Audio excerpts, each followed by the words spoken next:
Hello everyone, welcome to Genic education. आप सभी का एक बार फिर से स्वागत है। हम लोग सब्जेक्ट कवर कर रहे हैं बिल्डिंग मटेरियल। और बिल्डिंग मटेरियल में चैप्टर आपका कवर हो रहा है ब्रिक्स, जिसमें बहुत ही शानदार तरीके से हम लोग 3-4 लेक्चर कवर कर चुके हैं। और आप लोग की नोट्स भी लगातार बन रही है, जिसको आप लोग, मैं आशा कर रहा हूँ कि आप लोग अभी जब आए होंगे लेक्चर देखने से पहले तो इसको 10-15 मिनट रिवाइज करके आए होंगे। और ये भी क्लास, जो ये क्लास चल रही है, ये जब खत्म होगी तो आप 10-15 मिनट आज का सेशन भी रिवाइज कर लोगे। ठीक है, तो बहुत ही जल्दी सब लोग एक बार लाइक कर दो, शेयर कर दो, और अगर अभी तक सब्सक्राइब ना किया हो चैनल को तो चैनल को सब्सक्राइब कर दीजिए। ठीक है, अपना प्यार ढेर सारा इस पे लाइक शेयर सब्सक्राइब के रूप में दिखाइए और ज्यादा से ज्यादा इस फैमिली को और बढ़ाइए। ठीक है, तो देखो यहाँ पे हम कवर करें, एक एक करके हर एक सब्जेक्ट कवर करेंगे। और आपका SSC JE, UP triple SC JE या इस तरह से जितने भी स्टेट जेई के एग्जाम है, सारी चीज़ों का सिलेबस कवर होगा और बहुत ही बेहतरीन क्वेश्चन भी आगे हम लोग करवाएंगे। ठीक है, तो कोई भी चीज़ की आपको टेंशन लेने की जरूरत नहीं है। आप लोग बस एकदम धैर्यपूर्वक अच्छे से एक एक क्लास लेते जाइए और एक एक क्लास का जो भी मटेरियल हो वो डेली का डेली पढ़ते जाइए। ठीक है, पढ़ना बहुत जरूरी है। ठीक है, उसको आप एक तरह से अपना ड्यूटी समझिए, जॉब समझिए कि हमारा ये 3-4 घंटे की जॉब है जो हमको रोज करना ही करना है, जिसकी सैलरी हमको कुछ सालों बाद मिलेगी। ठीक है, तो अभी हम लोग ब्रिक चैप्टर में जहां तक पहुंचे थे, ठीक है, उसके आगे हम लोग पढ़ने वाले हैं। टॉपिक है आपका डिफेक्ट्स ऑफ ब्रिक। क्या है? हेडिंग है आपका डिफेक्ट्स ऑफ ब्रिक। ठीक है, देखिए इसमें क्या है कि कभी कभी क्वेश्चन आता है एग्जाम में कि ब्रिक के डिफेक्ट्स के बारे में भी क्वेश्चन आ जाता है। ठीक है, और खासकर एसएससी जेई में ये चीजें ज्यादा आ जाती हैं। ठीक है, तो जो स्पेशली डिप्लोमा के स्टूडेंट है, हो सकता है आपके बुक में ये चीजें ना रही हो। ठीक है, बट ये जरूरी है, इंपॉर्टेंट है और इस पे क्वेश्चन भी बनते हैं। ठीक है, तो सभी लोग को अच्छे से पढ़ना है। देखो एक एक डिफेक्ट्स के बारे में हम लोग जानते हुए चलेंगे। ठीक है, कुछ डिफेक्ट्स हो सकता है आपने सुन भी रखा हो। ठीक है, देखिए सबसे पहला डिफेक्ट तो होगा आपका ओवर बर्निंग। अब देखिए इसके बारे में आपने पढ़ रखा है, ओवर बर्निंग। और नंबर 2, अगर ओवर बर्निंग है तो अंडर बर्निंग भी होगा ही होगा। ठीक है, अंडर बर्निंग। थर्ड है आपका ब्रिक क्रैकिंग, ब्रिक क्रैकिंग। ठीक है, फोर्थ है आपका ब्रिक स्पेलिंग। ठीक है, ब्रिक स्पेलिंग। फिर फिफ्थ है आपका ब्लैक कोर। ठीक है, ब्लैक कोर। ठीक है, फिर उसके बाद फिर आपका 6 है आपका लैमिनेशन। 7 है आपका चफ। ठीक है, फिर 8 है आपका इफ्लोरसेंस। क्या है? इफ्लोरसेंस। ठीक है, कौन कौन सी चीजें होगी आपकी? Over burning, under burning, brick cracking, brick spelling. ठीक है, फिर उसके बाद फिर आपका है आगे ब्लैक को, ब्रिक स्पेलिंग, ब्लैक को, लैमिनेशन, चफ, इफ्लोरसेंस, और उसके बाद फिर आपका है ब्लोटिंग। ठीक है, ब्लोटिंग। ठीक है, ब्लोटिंग, या इसी को हम लोग कभी कभी लिख देते हैं क्या? ब्लिस्टरिंग। ठीक है, तो ये चीजें हैं। अब देखिए एक एक करके हम एक एक चीज समझते हैं। ओवर बर्निंग, तो ये आपने पढ़ रखा है क्लासिफिकेशन ऑफ ब्रिक में। ठीक है, ओवर बर्निंग ब्रिक मतलब कि ब्रिक जब बहुत ज्यादा बर्निंग हो जाए, ठीक है, तो वो as a stone behaviour show करने लगती है, लेकिन वो कंस्ट्रक्शन वर्क में यूज करने लायक नहीं रह जाती है। ठीक है, भले ही उसकी वाटर एब्जॉर्प्शन बहुत कम हो, कंप्रेसिव स्ट्रेंथ बहुत ज्यादा हो, लेकिन उसमें बाकी क्वालिटीज एकदम खत्म हो जाती हैं, उसकी एजेस, कोर्स, ठीक है, सरफेस, स्ट्रक्चर, टेक्सचर, ये सारी चीजें एकदम बदल जाती हैं। ठीक है, जिससे वो यूज करने लायक नहीं रहती है और ब्रिटलनेस बढ़ जाती है इस तरह की ईंटों में। और अंडर बर्निंग में क्या होता है कि आपकी जो ब्रिक अच्छे से पकी ही नहीं है, अच्छे से बर्निंग ही नहीं हुई है, तो उसमें स्ट्रेंथ कहाँ से आएगी? स्ट्रेंथ बिल्कुल नहीं आएगी।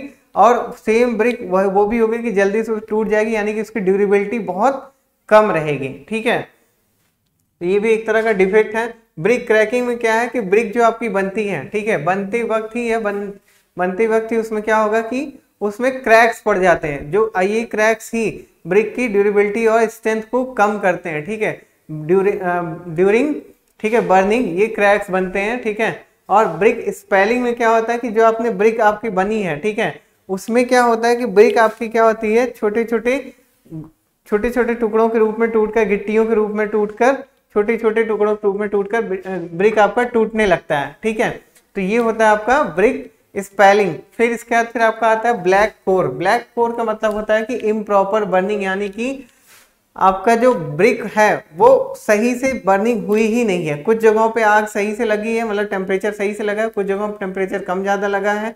ठीक है, ब्लैक कोर मतलब कि कहीं पे काला है कलर, कहीं पे कलर कुछ और है, कहीं पे बर्निंग ज्यादा हुई है, कहीं कम हुई है, कहीं पे परफेक्ट हुई है। तो ये चीजें होती है ब्लैक कोर में।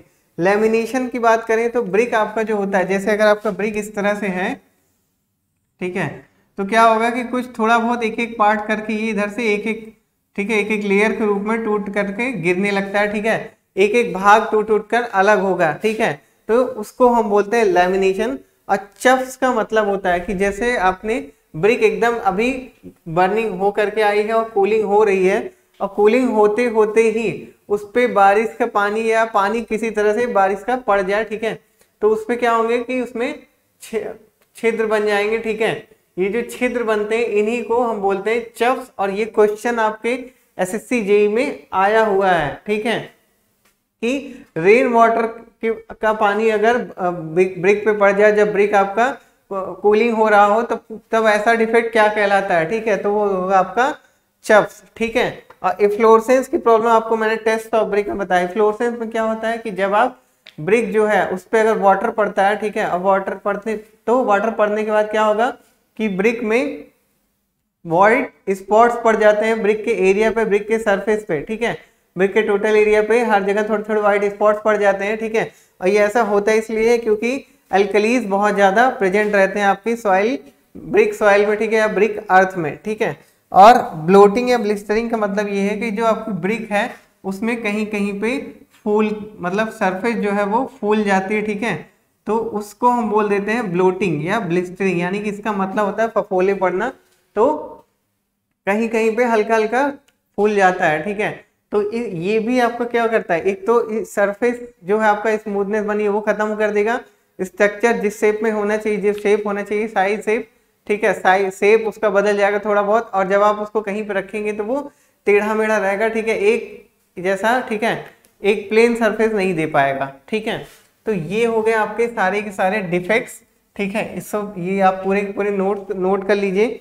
ठीक है, नेक्स्ट इसके बाद अब हम लोग पढ़ेंगे डिफेक्ट्स के बाद आपके बॉन्ड कौन कौन से होते हैं। क्योंकि देखो बॉन्ड तो ब्रिक से ही बनता है, तो ब्रिक चैप्टर पढ़ रहे हैं तो बॉन्ड भी हम यहीं पे पढ़ करके खत्म करेंगे। ठीक है, तो बॉन्ड के बारे में पढ़ते हैं। यहाँ हेडिंग डालेंगे आप बॉन्ड्स ऑफ ब्रिक या बॉन्ड्स इन ब्रिक्स। ठीक है, देखिए इसमें क्या होगा, सबसे पहला हम लिखते हैं, देखिए आप 3-4 बॉन्ड तो बहुत अच्छे से जानते हो।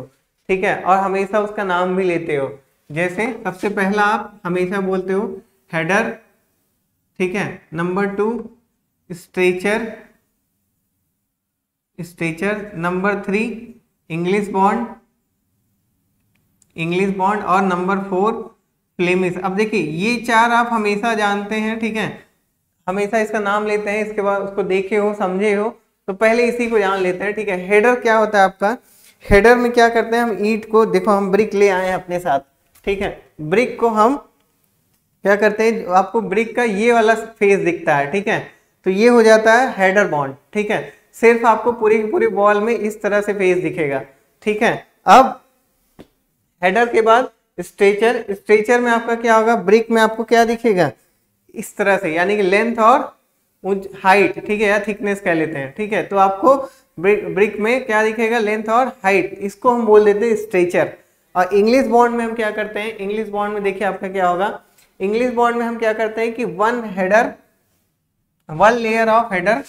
ठीक है, one layer header and one layer stretcher. ठीक है, एक लेयर हेडर की और एक लेयर स्ट्रेचर की। और बॉन्ड कैसे बनाते हैं, ठीक है, बॉन्ड यानी कि किनारे पे हम क्वीन क्लोजर वगैरह लगा देते हैं। ठीक है, फ्लेमिश बॉन्ड में हम क्या करते हैं, वन, ठीक है, एक अल्टरनेट लेयर, वन, ठीक है, एक हेडर एक स्ट्रेचर। ठीक है, फिर एक हेडर एक स्ट्रेचर। ठीक है, इस तरह से हम आगे बढ़ते जाते हैं। ठीक है, और इसमें एक ही लाइन में हेडर स्ट्रेचर ठीक है रहता है। और बॉन्ड कैसे बनाते हैं वही आप पिन क्लोजर लगा दोगे। अब देखिए इसके बाद की चीजें क्या है, जैसे इसके बाद की चीजें ठीक है, इतना तो आप जानते हो ठीक है। इसके बाद हम पढ़ते हैं एक एक करके। सबसे पहले हम पढ़ेंगे जैसे जो सरल चीजें उससे पढ़ते हैं जिगजैग बॉन्ड। जिगजैग बॉन्ड क्या है? जिगजैग बॉन्ड में आपका क्या है कि जो ब्रिक है ठीक है, वो आप क्या करते हो, ब्रिक को आप रो लॉक की साइड में रखते हो। जैसे मैंने आपको बताया था कि ये होता है आपका रो लॉक ठीक है। तो आपको ब्रिक हम क्या करते हैं, एक एक ब्रिक को ऐसे रखते जाते हैं और हम क्या बनाते हैं, कच्ची सड़क बनाते हैं ठीक है, जिसको आप खड़ंजा बोल देते हो ठीक है। तो वो हो जाता है आपका क्या यहाँ पे जिगजैग बॉन्ड ठीक है। और 6 है यहाँ पे आपका रेकिंग बॉन्ड। क्या है? Racking bond. रेकिंग बॉन्ड में 2 टाइप के बॉन्ड होते हैं। जैसे फर्स्ट है आपका डायगोनल बॉन्ड और दूसरा है आपका हेरिंग ठीक है, हेरिंग बोन बॉन्ड ठीक है, हेरिंग बोन बॉन्ड। देखिए इसमें हम क्या करते हैं, इसमें जैसे डायगोनल बॉन्ड है आपके पास ठीक है, आप मानिए कि कोई आपके पास ऐसा दीवार है ठीक है, और इसमें बाहर की तरफ से ईंटें आपने चलिए लगा दिया है ठीक है। तो इसमें आप कैसे बनाओगे डायगोनल बॉन्ड? डायगोनल बॉन्ड में क्या करते हैं, ब्रिक को 45 डिग्री पे रखते हुए चले जाते हैं ठीक है। तो मान लेते हैं ऊपर से भी ये बंद कर दिया ठीक है, समझने के लिए ठीक है, आप समझ जाओगे अच्छे से। देखिए फिर देखिए यहाँ पे क्या करेंगे, एक ईंट हो गई आपकी ठीक है, इधर ये ठीक है, इस तरह से ये आपका बॉन्ड बनता जाता है ठीक है। तो ये हो जाता है आपका डायगोनल बॉन्ड। आपका जो ब्रिक है वो डायगोनली सेट किया गया है ठीक है, तो ये हो जाता है आपका डायगोनल बॉन्ड ठीक है, डायगोनली सेट किया गया है ब्रिक। और हेरिंग बोन बॉन्ड में क्या होता है कि हम क्या करते हैं कि सेंटर से इसको देखिए, फिर से इसको मिटा करके इसी में हम दूसरा बनाते हैं ठीक है। देखिए हेरिंग बोन बॉन्ड में क्या होता है कि हम रखते तो 45 डिग्री पे ही है ब्रिक को, लगभग 45 डिग्री, एकदम ऐसा नहीं कि ठीक है। इसमें हम क्या करते हैं, यहां से नीचे से ना शुरू करके ठीक है, पहले ठीक है बनता किस तरह से, देखिए एक यहाँ ये इधर ठीक है, ये इधर फिर इधर फिर ठीक है। तो ये होता है आपका हेरिंग बोन बॉन्ड ठीक है। और इसमें आपका फिर क्या होगा आगे, देखिए इसमें क्या होगा आपका एक बॉन्ड, एक जैसे एक बॉन्ड यहाँ बना ठीक है, एक बॉन्ड यहाँ बना, एक बॉन्ड यहाँ बना ठीक है, ऐसे एक एक करके आपका बढ़ता जाएगा ठीक है। ये ठीक है, यहाँ पे नहीं बनेगा ठीक है, बड़ी दीवार रहेगी तो वो भी बन जाएगा ठीक है। तो वो ये चीज फिर ऐसे ही इधर आपका ठीक है, एक एक करके एक एक चीज जगह पे बनता जाएगा ठीक है। तो ये हो जाएगा आपका क्या, हेरिंग बोन बॉन्ड ठीक है। क्या होगा आपका हेरिंग बोन बॉन्ड ठीक है। और इसमें ये देखो यहाँ सेंटर से लेकर के 45 पे हम रखते हैं इसको ठीक है, हेरिंग बोन बॉन्ड। अब क्या आपका क्लियर होगा, header stretcher English Flemish zigzag racking bond. और फिर अब इसके बाद हम लोग बात करेंगे, इसके बाद फिर आपका आता है डच बॉन्ड ठीक है, देखिए मॉन्क बॉन्ड ठीक है। चलिए इसके बाद हम लोग पहले बात करते हैं किसका, मॉन्क बॉन्ड। मॉन्क बॉन्ड में क्या होता है ठीक है, मॉन्क बॉन्ड में हम बनाते हैं कि 1 लेयर ऑफ हेडर, एक हेडर और 2 स्ट्रेचर, यानी कि 1 लेयर ऑफ हेडर और 2 लेयर ऑफ स्ट्रेचर ठीक है, 1 लेयर ऑफ हेडर और 2 लेयर ऑफ स्ट्रेचर ठीक है। फिर इसके बाद फिर हम लोग बात करते हैं किसकी, गार्डन वॉल बॉन्ड ठीक है, गार्डन वॉल बॉन्ड ठीक है। इसमें हम क्या करते हैं, 1 लेयर ऑफ हेडर आफ्टर 5 ठीक है, क्या है ये 5 ठीक है, 5 लेयर स्ट्रेचर ठीक है, 5 लेयर स्ट्रेचर ठीक है। फिर इसके बाद फिर आप देखते हैं फेसिंग बॉन्ड ठीक है, फेसिंग बॉन्ड में क्या होगा कि 1 हेडर आफ्टर, अब देखिए यहाँ पे हमने 5 लेयर सेट कर दिया था, लेकिन यहाँ पे आफ्टर लिख देंगे सेवरल लेयर, यानी कि जितना भी लेना हो कम ज्यादा, सेवरल लेयर ऑफ स्ट्रेचर ठीक है, after several layer of stretcher ठीक है। तो 7 8 9। अब देखिए 10 है आपका डच बॉन्ड। क्या है? Dutch bond. डच बॉन्ड में क्या करते हैं, देखिए जो आप ब्रिक बॉन्ड जो बॉन्ड बनाते हैं, ठीक है, बॉन्ड बनाते हैं उसमें हम क्या करते हैं कि कभी भी किनारे पे हम क्या करते हैं, हम क्वीन क्लोजर लगाते हैं। तो इसमें हम क्या करेंगे, क्वीन क्लोजर के बजाय बॉन्ड बनाने के लिए हम 3/4 या 1/2 का बैट लगाते हैं। ठीक है, आफ्टर, ठीक है, मतलब कि बॉन्ड लगाने के लिए हम एक एक अनदर मतलब कि अल्टरनेट कोर्स में हम बॉन्ड किससे बनाते हैं, 3/4 या 1/2 बैट से। बैट आपको क्या बताया था, ब्रिक का आधा भाग या 3/4 भाग, 3/4 पार्ट, ठीक है, ऑफ ब्रिक। डच बॉन्ड हो गया। ठीक है, फिर अब होगा आपका ब्रिक ऑन एज बॉन्ड। ठीक है, इसमें क्या लिखेंगे, ब्रिक ऑन एज बॉन्ड। देखिए इसमें क्या करते हैं, हम क्या करेंगे, जो आपका हेडर होगा, ठीक है, हेडर को हम क्या रखेंगे, स्टैंडिंग पोजीशन में। ठीक है, हेडर होगा आपका बेडेड फॉर्म में। ठीक है, हेडर आपका होगा बेडेड फॉर्म में। और जो फिर हेडर और स्ट्रेचर की बजाय स्ट्रेचर नहीं रखेंगे, जैसे हम क्या करेंगे, देखिए यहाँ पे आपका हेडर बना है। ठीक है, हेडर, ठीक है, ये सब हेडर बना हुआ है। ठीक है, H H H H H. ठीक है, इसके ऊपर ब्रिक आप जो रखोगी, ठीक है, वो इसको क्या करोगे, स्टैंडिंग पोजीशन में कर दोगे। ठीक है, किसके फॉर्म में रखना है आपको, शाइनर के फॉर्म में। ठीक है, तो हेडर को बेडेड रखना है, यानी कि इस तरह से, और शाइनर को इस तरह से रखेंगे। ठीक है, तो आपका जो बनेगा प्लान भी हो, आपको हम प्लान बता रहे हैं किस तरह बनेगा। मान लेते हैं आपके पास ट्रेडिशनल ब्रिक है जो इंडियन ब्रिक्स होती है। ठीक है, तो यहाँ पे मान लेते हैं आप 2 ब्रिक इस तरह से रखेंगे और इसके ऊपर 3 ब्रिक शाइनर के आ जाएंगे। ठीक है, 1 2 3 इसके ऊपर। ठीक है, ये हो जाएगा आपका 1 2 और 3। ठीक है, तो ये हो जाएगा आपका क्या, ब्रिक ऑन एज बॉन्ड। ठीक है, इसमें हेडर आपका बेडेड फॉर्म में रहेगा और उसके ऊपर हम शाइनर रखेंगे। ठीक है, तो ये चीज आपका क्लियर हो गया।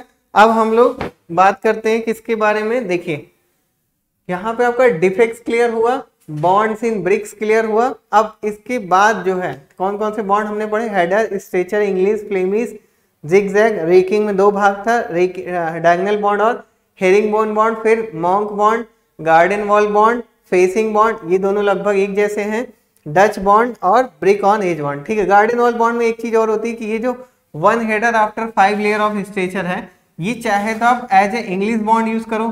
ठीक है, इंग्लिश बॉन्ड या फ्लेमिश बॉन्ड। ठीक है, यानी कि 1 लेयर हेडर की, ठीक है, और 5 लेयर स्ट्रेचर, तो वो क्या कहलाएगा, इंग्लिश बॉन्ड टाइप का। ठीक है, टाइप एक तरह से वही है। और जब फ्लेमिश टाइप में यूज करेंगे तो हम क्या करेंगे, एक आपको हेडर ईट रखना है, एक ब्रिक हेडर की रखना है, हेडर की पोजीशन में, और 5 ब्रिक आपको स्ट्रेचर की पोजीशन में रखना है। ठीक है, तो ये हो जाएगा आपका गार्डन वॉल बॉन्ड। ठीक है, इस तरह से भी हम करते हैं। ठीक है, तो मेन आपका क्या है, आपका हेडर, स्ट्रेचर, इंग्लिश और फ्लेमिश। ठीक है, फिर अब इसके बाद हम लोग बात करते हैं कुछ सिरामिक्स के बारे में। ठीक है, सिरामिक्स के बारे में या अदर क्ले प्रोडक्ट्स के बारे में, जो कभी कभी एग्जाम में कभी कभी पूछता है। ठीक है, जैसे कल हमने फायर ब्रिक्स के बारे में जाना था। ठीक है, तो आज थोड़ा बहुत सिरामिक्स वगैरह के बारे में हम लोग देखेंगे। देखिए सिरामिक में क्या होगा कि पहले तो आपको यही समझना कि सिरामिक का मतलब क्या होता है। ठीक है, तो सिरामिक देखिए क्या होता है, एक क्या है, सबसे पहले हम लोग यहाँ पे लिखेंगे। देखिए सबसे पहले बात करते हैं हम लोग क्ले प्रोडक्ट्स, या यहाँ पे लिखेंगे सिरामिक। ठीक है, क्ले प्रोडक्ट या सिरामिक। सिरामिक का मतलब होता है कि, यानी कि ये शो करता है, इट लिखेंगे यहाँ पे कि इट इंडिकेट्स पॉटर।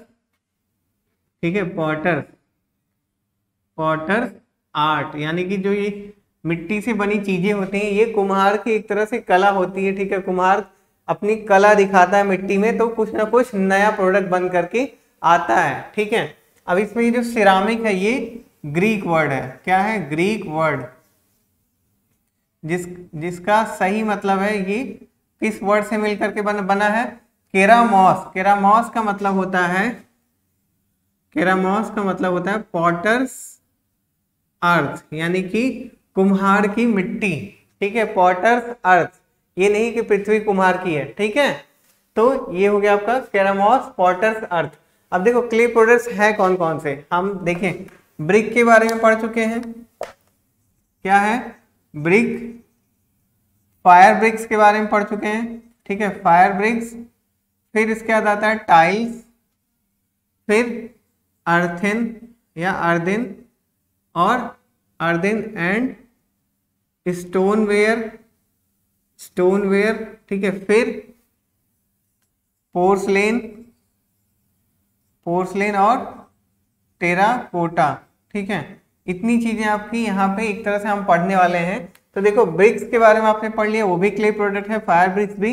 अब पढ़ते हैं हम टाइल्स के बारे में। देखिए टाइल्स आपका क्या होता है, टाइल्स जैसे जब अगर ब्रिक की जो साइज मैंने आपको क्या बताया था 19 इंटू 9 इंटू 9, अगर इसमें ये जो थिकनेस ऑफ ब्रिक है 9 लास्ट का 9, ठीक है, उसको हम क्या कर दें 19, जैसे ब्रिक आप बना दिए 19 इंटू 9 इंटू 4, यानी कि आप अगर जो मोटाई है, जो थिकनेस है वो 4 सेंटीमीटर या इससे कम कर देंगे तो आप जो भी फिर बनेगा उसको हम बोलेंगे टाइल्स। ठीक है, 4 सेंटीमीटर या इससे कम कर देना। और ये जो इसमें 19 इंटू 9 था, इसको आप अपनी जरूरत के हिसाब से कम या ज्यादा कर सकते हैं, तो कोई दिक्कत नहीं है। ठीक है, यानी कि बिलो, ठीक है, या less than 4 centimetre, less than 4 centimetre thickness इसमें रहेगी। ठीक है, अब देखिए टाइल्स जो होते हैं कई टाइप के होते हैं। तो सबसे पहला हम लिखते हैं रूफ टाइल, रूफ टाइल। ठीक है, फिर फ्लोर टाइल्स, फिर वॉल टाइल्स, और आपका ड्रेन टाइल्स। क्या है, ड्रेन टाइल्स। ठीक है, ये 4 टाइप के आपके टाइल्स होते हैं। ठीक है, रूफ टाइल एक तरह से हम खपरेल की यहाँ पे बात करते हैं। ठीक है, रूफ टाइल आपके कई टाइप के होते हैं, जैसे आपने पढ़ रखा होगा इलाहाबादी टाइल, इलाहाबादी टाइल, और फिर इसके बाद आपका आएगा। ठीक है, देखिए इसके बाद इलाहाबादी टाइल के बाद फिर मैंगलोर, मैंगलोर, फिर कोरुगेटेड, कोरुगेटेड, फिर पैन टाइल, पैन टाइल, फिर उसके बाद आएगा आपका पॉट टाइल, और फिर लास्ट में एक लिख देंगे फ्लैट टाइल। क्या है, फ्लैट टाइल। ठीक है, अब देखिए इतने टाइप की टाइल आपके पास है किसमें, रूफ टाइल पे। ठीक है, और इसके बाद जो है फ्लोर टाइल, फ्लोर टाइल में जो साइज होती है, ठीक है, फ्लोर टाइल हम फ्लोरिंग करने के काम में लेते हैं। ठीक है, और जनरली पहले ये बाथरूम वगैरह में लगाए जाते थे, जिससे वहां पे सफाई कम करनी पड़े और पानी इजिली बह जाए। ठीक है, फिर लेकिन अब धीरे धीरे सुंदरता की वजह से ये पूरे घर में अब लगाई जाती है। तो फ्लोर टाइल जैसे पहले साइज होती थी 19 इंटू 19 मिलीमीटर, या लगभग इसको हम बोल सकते हैं 10 बाई 10 सेंटीमीटर। ठीक है, या ये दूसरे साइज आती थी 149 इंटू 99 या 149 इंटू 149। ठीक है, तो ये कितना बना 15 इंटू 10 सेंटीमीटर लगभग, और ये 15 इंटू 15 सेंटीमीटर। लेकिन अब अपनी जरूरत के हिसाब से हम इस टाइल की साइज कम ज्यादा कर लेते हैं। ठीक है, वॉल टाइल्स की बात करें तो ये भी लगभग स्कर्टिंग के काम में पहले आती थी। ठीक है, सिर्फ दीवार में, ठीक है, थोड़ी 4 से 6 इंच की ऊंचाई तक हम लगाते थे, लेकिन अब बाथरूम वगैरह में, वॉशरूम वगैरह में हम पूरी ऊंचाई तक वॉल टाइल लगाते हैं। ठीक है, सुंदरता बढ़ाने के लिए। ठीक है, और जिससे कि पानी, क्योंकि वहां हमेशा पड़ना है, तो दीवारों में सीलन ना आए। ठीक है, यानी कि नमी। तो वॉल टाइल्स आप समझ गए। ड्रेन टाइल जो होती है वो क्या होती है, एक तरह से सैनिटरी पाइप जो हम बनाते हैं वो, उसको हम ड्रेन टाइल भी कह सकते हैं। पहले जो होती थी वो सैनिटरी पाइप वो कम टेम्परेचर पे जला बर्निंग करके बनाई जाती थी। तो ठीक है, ड्रेन टाइल वो होती है, ये लगभग सेमी सर्कुलर रहेंगी। ठीक है, अर्धवृत्ताकार। ठीक है, और वो हो जाती है पानी निकालने के काम में, जैसे ड्रेन नाम से ही समझ में आ रहा है कि ड्रेनेज के काम में लिया जाना है। तो टाइल हो गया यहाँ पे। अब हम लोग, ठीक है, टाइल के बाद पढ़ेंगे किसके बारे में, अर्थनवेयर, ठीक है, अर्थनवेयर। अर्थनवेयर देखिए क्या होता है कि हम क्या करते हैं कि जो मिट्टी को, ठीक है, यानी कि सॉइल को कम टेम्परेचर पे गर्म करके, ठीक है, कम टेम्परेचर पे बर्निंग करके, जलाकर, यानी कि कम टेम्परेचर पे बर्निंग करके हम बनाते हैं, क्या बनाते हैं, अर्थनवेयर।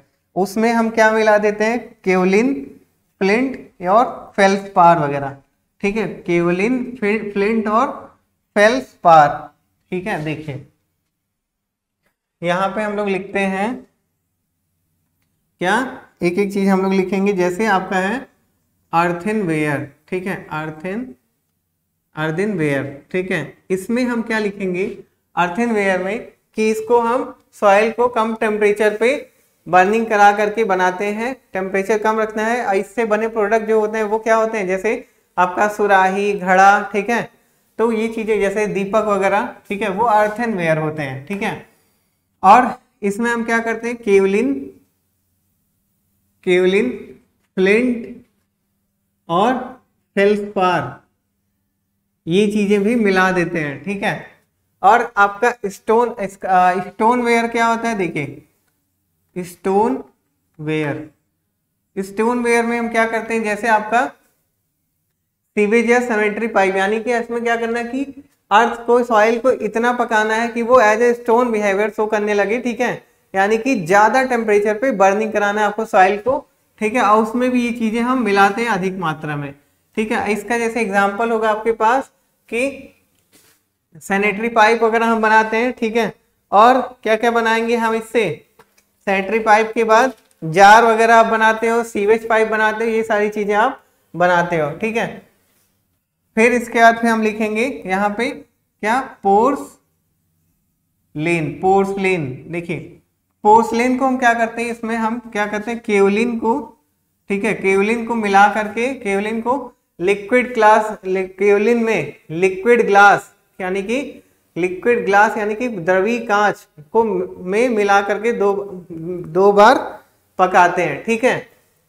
केओलिन प्लस लिक्विड ग्लास मिला करके उसको 2 बार हम बर्निंग कराते हैं, एक बार बर्निंग हुई फिर लिक्विड ग्लास में मिला करके फिर बर्निंग कराएंगे, ठीक है। अब पोर्सलेन क्या होते हैं, वो जो आप जिसको बोलते हो चीनी मिट्टी के बर्तन, एकदम मतलब कि वो चीजें सॉइल से बनी हुई, वो चीजें जो व्हाइट कलर की हो, ठीक है, जिसका कलर व्हाइट हो, वो पोर्सलेन होता है, ठीक है। इसमें हम क्या करते हैं, केओलिन को लिक्विड ग्लास में मिला करके बनाते हैं, ठीक है।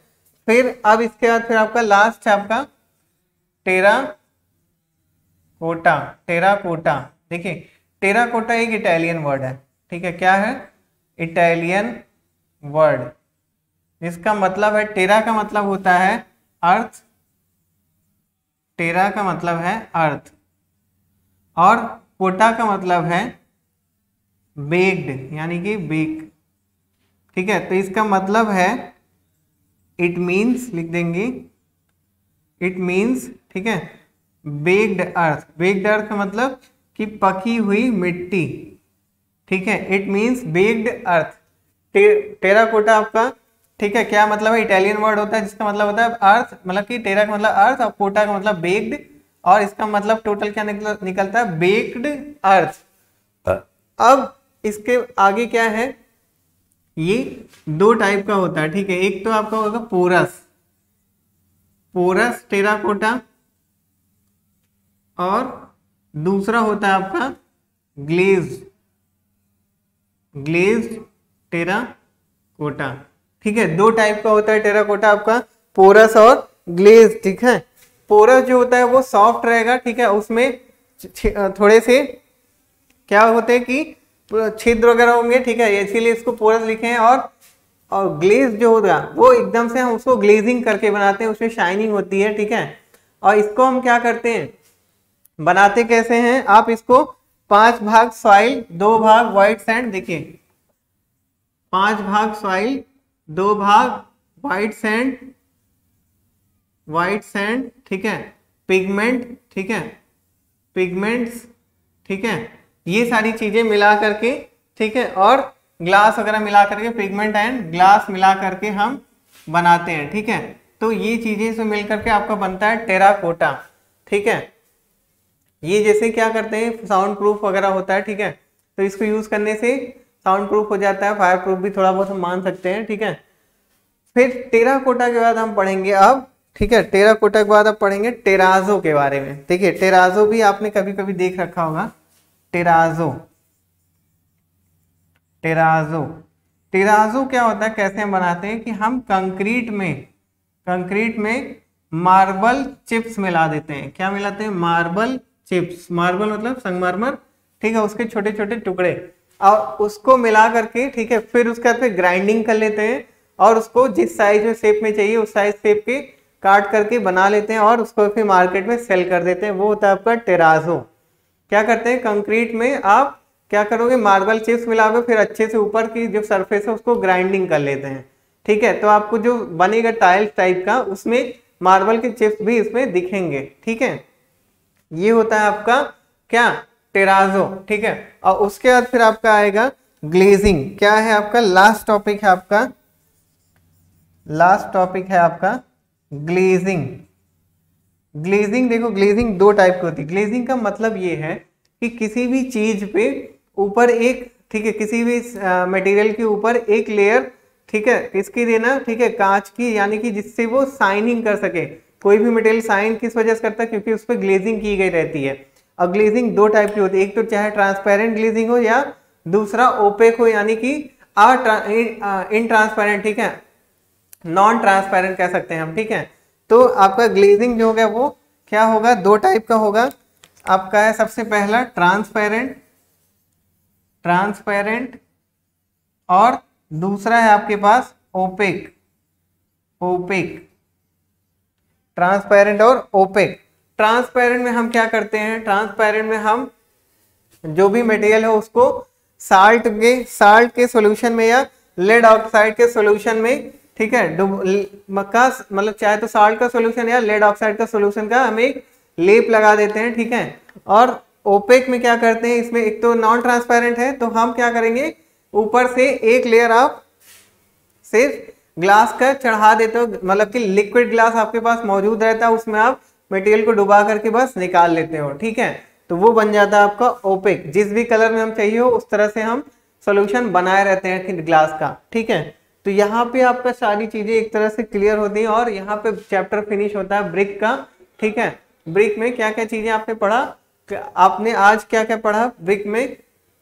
सबसे पहले हमने डिफेक्ट के बारे में जाना, डिफेक्ट्स के बाद फिर हमने क्या जाना, उसके बाद फिर आपने जाना कि बॉन्ड कौन कौन से ब्रिक में होते हैं, फिर बॉन्ड के बाद हमने सिरामिक्स के बारे में जाना, सिरामिक में यानी कि क्ले प्रोडक्ट कौन कौन से होते हैं, सिरामिक को समझा, फिर टाइल्स वगैरह, टाइल्स, अर्दनवेयर, स्टोनवेयर, पोर्सलेन, टेराकोटा, टेराजो, और ग्लेजिंग के बारे में जाना कि ग्लेजिंग कैसे होती है। ठीक है, तो यहाँ पे आपका चैप्टर होता है ब्रिक का फिनिश।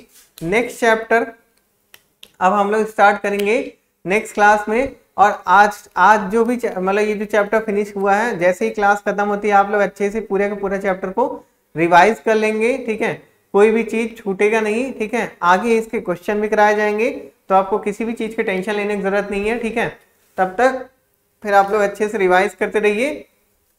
मिलते हैं आपसे नेक्स्ट क्लास में। Till then love you all, bye bye.